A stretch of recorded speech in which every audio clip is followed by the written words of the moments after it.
there's something called a parasocial relationship. And what that is that when we're young, we're taught that people that are on the other side of the screen, right? There's somebody that we should listen to. There's somebody that's important. And so it's been proven that we are programmed to automatically think that, right? Studies and research have gone out and shown this. So you want to be on the other side of that screen, have people watching you because they're developing a relationship with you.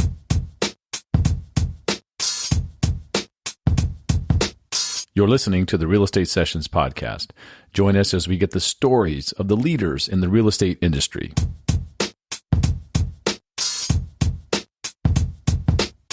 Hey, everybody. Welcome to episode 224 of the Real Estate Sessions podcast. As I always say, thank you so much for tuning in and thank you so much for telling a friend.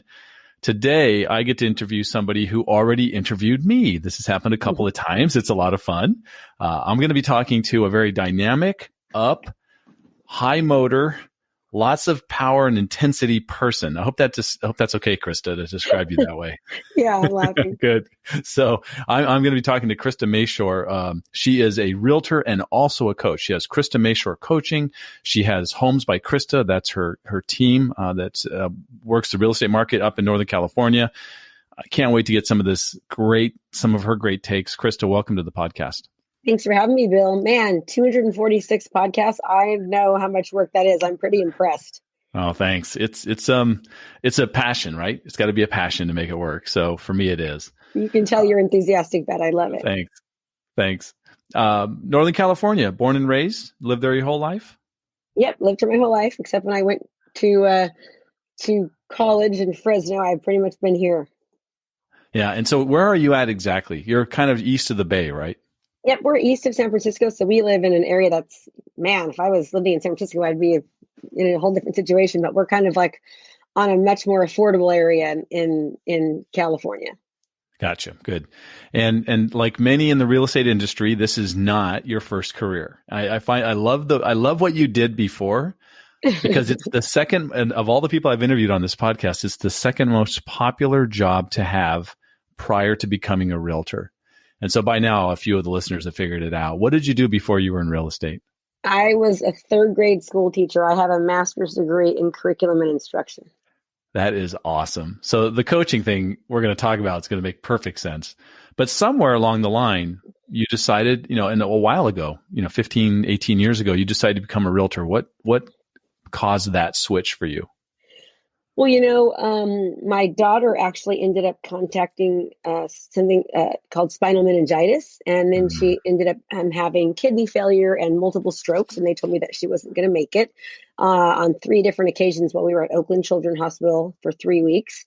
And so she did make it, but when they told me that, I should expect that she would have a lot of difficulties growing up and probably, possibility of being mentally disabled, blind, deaf, the whole 9 yards, because she was so sick, and she ended up being amazing. She's absolutely perfect. But I decided at that time to leave teaching and to go be a stay-at-home mom so I could take care of her. And my idea was just to kind of play real estate and tinker around. Back then I could have sold, probably 6 houses and make what I was making as a teacher, teaching for 6 years with a master's degree, so that's just crazy even thinking about that. And what happened was I found out my husband was having an affair within a couple of months, and my bank accounts were drained, and my kids were getting picked up by the new girlfriend, and we had just bought in a brand new home. So, and my bank accounts were cleaned out, and I had to pretty much survive. So I ended up diving into real estate full time, and that's how it happened. Wow. Okay. So I first of all, what you learned in school, what you learned to become a teacher, and that master's in curriculum and education had to be almost a godsend, right? To be able to help you have that energy or have that drive and passion and kind of know what to do, because having the passion and the drive is one thing, but not having the right tactics, it doesn't really work. Yeah, honestly, being a teacher, even in curriculum instruction, didn't really give me any knowledge or idea of what to do in real estate. They're both so different, with the exception of my broker. I remember telling me that teachers do really, really well, and that's because we're educators, right? So the idea of really being an educator, taking great care of people, is a really huge part, as well as obviously being really driven and going after goals and sticking to them and just not stopping to, I believe to my success is just having that servant heart and that servant mindset. Yeah, I love that. And that's, if you're talking about what the time frame are we at here? 2005? So, oh gosh, I've been a real estate agent for 19 years. So that was, yeah, right around 2000. Yeah. Right. So, Mm-hmm. yeah. So think about it. 20 years ago, you were doing the things that, 20 years ago, you're doing the things that you're probably coaching people to do today. Yeah, but a lot different now too, because now we're heavily focused on digital marketing and Right. utilizing social media and video and really getting them out there online, online for people to see. And so we really, really focus on teaching people how to attract business and not chase it. And we do that by teaching them how to become the authority figure in their space. And that's quite honestly what I teach in coaching is the exact thing that helped me continue to stay on top because, people will say I was lucky. And I sold 69 houses my first year in the business on my own. It was all buyers. And I did that by just grinding the pavement, answering every phone call, working every weekend, working a lot of nights. If I didn't have my kids, I was working. And quite frankly, it's what helped me get through the devastation that I was, going through at the time. And I just dug my heart and soul into being a really good mom when they were with me and then being a really good agent when they weren't. And, I did things like open houses and I door knocked and I did what the traditional agents do. And now I teach completely opposite of that, actually. But it worked back then, and Right.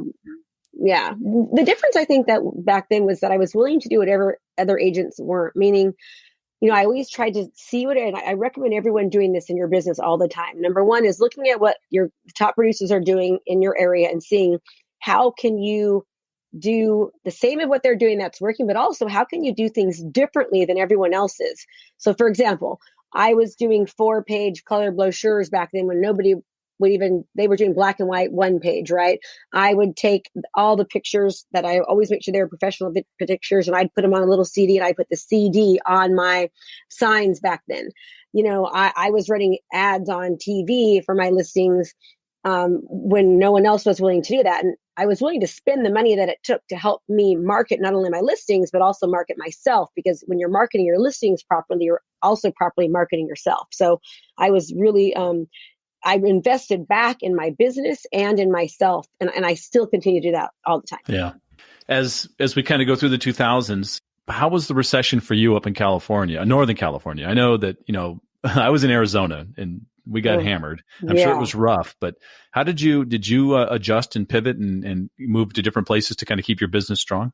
So I did, with reluctance, I will say. So in my career, I've pretty much always sold close to 100 homes or, my best year, I did 169. My worst year, I did 12. And that was when the market got better in real estate. So when the market started to shift, I had realized there was a shift that was going to happen. So I started researching foreclosure companies. I got my, foreclosure certificates and short sale certificates on how to be the best person. I went to conferences and I met asset managers. I would fly to different banks. I'd fly to asset management companies. And I ended up, working with 13 different asset management companies and banks. So I absolutely transitioned and made the shift, which we all have to be willing to do is make the shift when the shift happens. And so that was really, really helpful. But when the market switched back, is we got hit about 75%. So our houses depreciated here 75% on average. It was really, really bad. Yeah. And so, I was selling hundreds of foreclosures, like I said, 169. That was just with myself, with a full-time assistant and a full-time transaction coordinator helping me. It wasn't me and a bunch of agents. It was just me. I was the only agent doing the business. And it got crazy, but the market got better. And I remember going to a listing appointment and I didn't get the listing, which was really rare for me. And I asked why. And they said, well, Krista, we are told that you are the foreclosure queen. And I remember thinking, oh my gosh, I'm the short sale foreclosure queen. I got to make a switch. So the market was getting better, which was awesome, right? For the economy, I'm great for the community. I'm happy it happened, but for my business, it tanked. And I had, 2 little girls to take care of at that time. Kaylee was 7 and Jalen was 10, and I had done so well. But I had to make a shift. So I ended up going and taking a lot of classes on marketing and digital marketing. And I looked at what the Fortune 500 companies were doing. How were they, Fortune 500 companies. And quite frankly, that's the book that I wrote, Sell 100 Homes a Year. It's based upon the principles of the Fortune 500 companies. And so I started treating every business like it was every home like it was $1 million home. I did full page, full videography, drone photography, staging, like you name it, we did it. And we learned how to market as soon as Facebook came and they offered marketing. I learned how to market on Facebook correctly and how to target people and retarget people. And we started just having a massive online presence. So then very quickly, I became known as the digital marketing queen. And pretty much the house, I ended up selling like back up to 100. So I went down to 12, right? So I went from selling around 100 or give or take, 130, 120 down to 12 houses.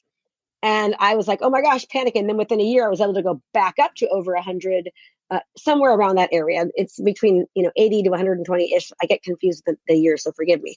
But I ended up and none of those were short sales and foreclosures. It was like 80% normal sales and 20% foreclosures and short sales. So I just revamped my business again. And when the market started switching again, right, I really focused on digital. And so that's what everyone should be doing. We have to have a heavy, heavy online presence. We have to be utilizing digital marketing. We have to be utilizing social media. We have to be utilizing video. And that's what's helped me continue to, actually break out into the coaching business very, very quickly. We've done, we've already hit 7 figures in our coaching business within a 2-year time frame, utilizing the exact same strategy I'm talking about right now, as well as, continue to do really well in real estate. I love the fact that, well, first of all, I'm going to say this. I love the digital marketing queen sounds much nicer than the foreclosure queen. Yes. But I love the fact, you're right, that you have to do exactly what you're teaching your clients to do in order for you to be successful as a coach, right? It's the same thing. You've got to use those same tools and tactics and strategies. So it's not just somebody kind of reading off some strategies they read somewhere. This is something you've learned over time. Well, and it's so true. So many coaches, they coach because they can't do, right? Well, the difference is I have done. I mean, I've sold over 2,000 homes in my career. And again, people think that's me and a huge team. That's me and typically an assistant and a transaction coordinator. We've hired recently, since I started coaching, I now have 2 full-time agents that work on my team. And we have a buyer's agent who really hasn't been really working. She's had a rough year. So I really would like to say it's really only 2 agents. And although we only closed 78 deals last year, that's with me working on my coaching business, 98% of the time, and just being the face of my basically utilizing the strategies and tools that I teach my students to do. And my new agents that have come in have been able to kind of help me in that. So it is kind of rough to see, I sold 154 houses in 2017, 101 in 2018, and then 78 in 2019. And so it's kind of a little bit of a tearjerker, but the hard thing is the good thing is my focus is on my coaching. We have had over 700 coaching students, come through our program. We have about 45,000 people on our list that we've reached through social media.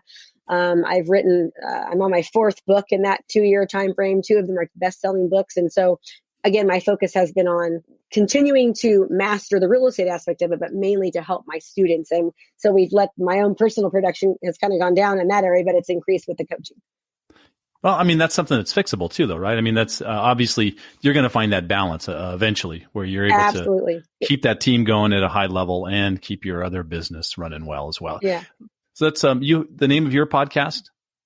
Fired Up with Krista Mashore. It's called Fired Up with Krista Mashore. We just hit 40,000 downloads. I'm not sure if that's good or not, but we launched back in August and we just hit 40,000 downloads. So my team was celebrating. I'm like, well, I'm not sure if that's good or bad.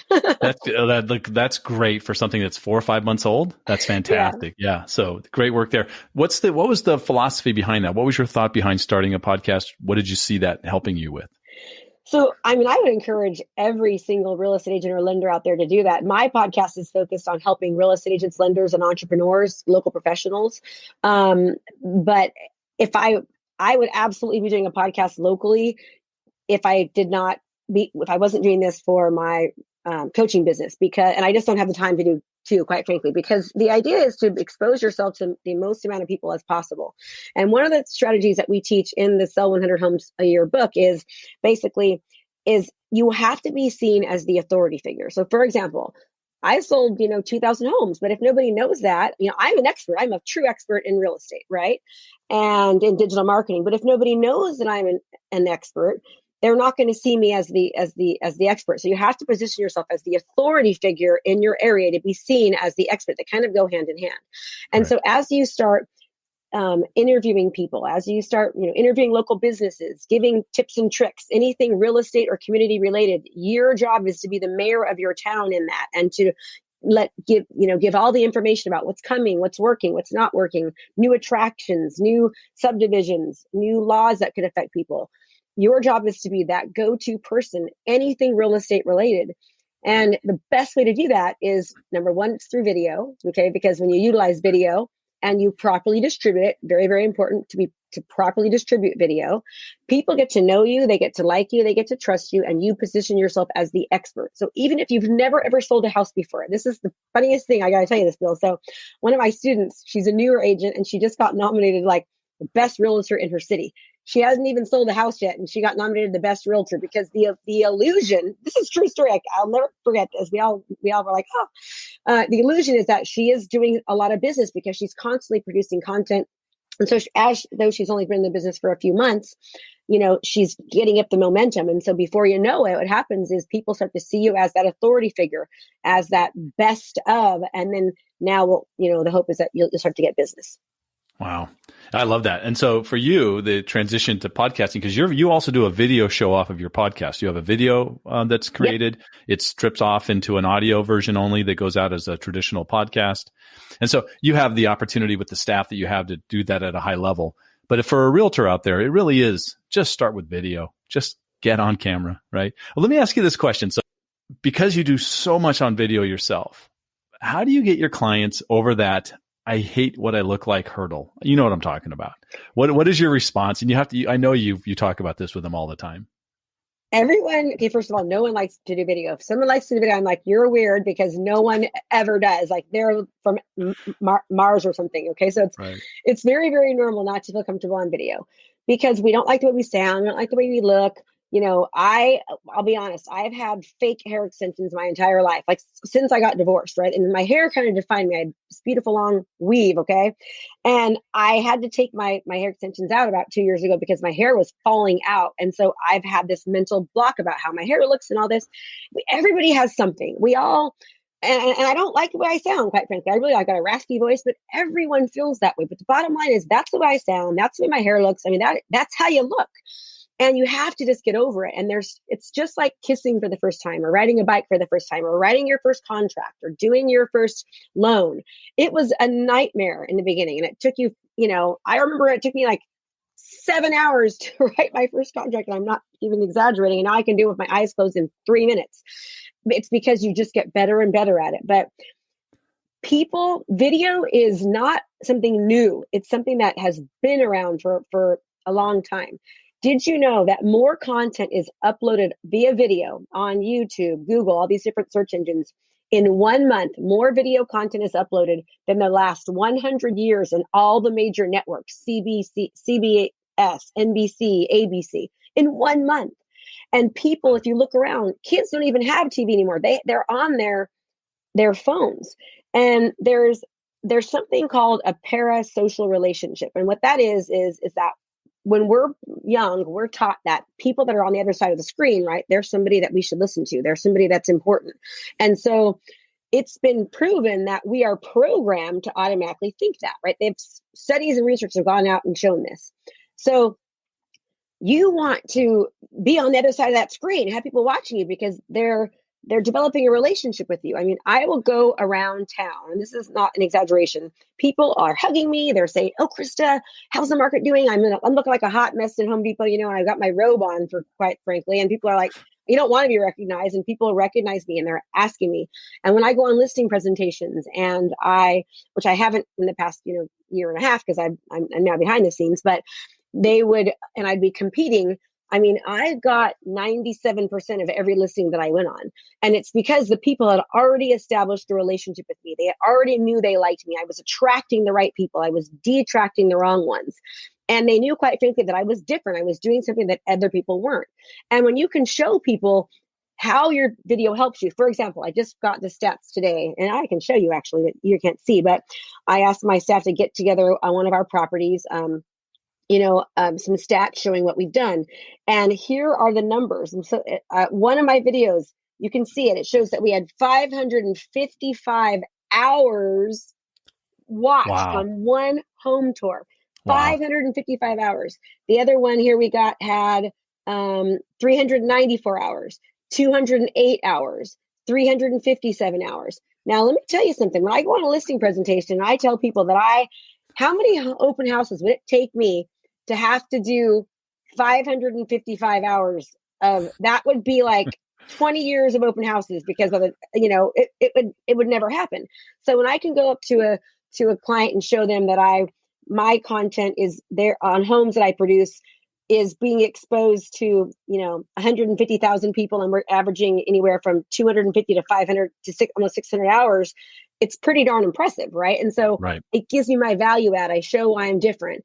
And according to the National Association of Realtors home buyer and seller report, 67% of people are going to actually walk through a home that they see online. So I remind them, hey, I just showed your house to 555 hours of people watching. Now think about that. This video was only 3 minutes.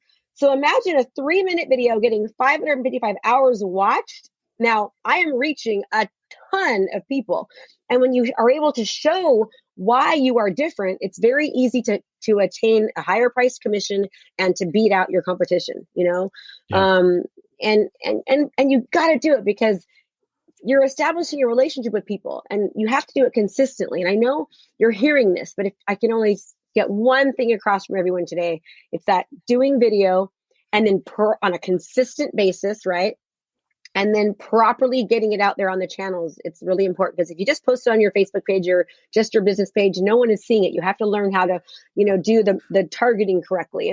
And that's a huge advantage. And I know I'm talking a lot, but I'll just stop me if you want to. But No, keep going. With one video, you can get so much out of it. So just think about this. Like, people will say, I don't have time to do a video. And I say, oh, you don't have time not to do a video. And here's why. You record a video. That one video, you then put that video on Facebook, right? Through your ads manager account. You create an ad on Facebook. Then you take that video, you send it to rev.com, rev.com. You get the transcription of it. You add some emojis. Then you put that as a long form post on Facebook. That's 2 pieces. Then you take that video, you put that video on your blog, on your website. That's 3. Then you take that transcription, you put the transcription on your website. That's 4. Then you take that video, you do an Instagram post. That's 5. Then you take that video and you put that video on YouTube. That's 6. YouTube is the second largest search engine searched next to Google. So now when you're taking these videos and you're properly distributing them, now you're starting to get search engine optimization through Google and YouTube. Now we have people that are showing up on the first page of Google, right? Just from consistently producing video content, and they're competing. They're just under Zillow and Realtor.com. So if you go to, that's powerful. People are watching videos like crazy. So again, properly utilizing video in conjunction with properly distributing it on your channels, like we just talked about, now you're making sure that you're seeing people, because some people like to be on Instagram, some like to be on Facebook, some like to be on YouTube. Now, this is something that is not difficult.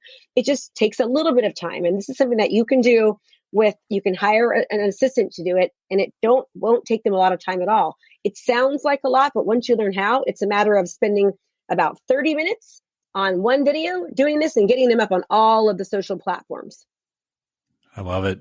Let me ask you on a personal level. Yes. I'm going to make you choose. This is it's not quite Sophie's choice, but oh God, Instagram or Facebook? Where are you at personally most of the time? So I'm on Facebook more, but here's the deal: you have to learn one thing and master it before you go on to it. So I always tell everyone: learn, implement, master, and then repeat. Go back and learn it again, right, until you really, really know it. Then add one platform. So now we're on Instagram just as much as we're on Facebook, but we mastered Facebook. We just brought in YouTube this year. So now we're focusing on YouTube. And again, you want to do one thing, do it well, master it, add another. Don't stop doing the first thing. You got to continue doing the first thing when you add the second thing. Now, how to choose which one to be on? Well, if you're looking for millennials, Instagram is where you want to go. If you're looking for people that are maybe my age, 36 to, 56 or more, you want to be on Facebook. So it doesn't matter which one you choose. It just matters that you do it consistently, and that you stick to it, right? And you master it.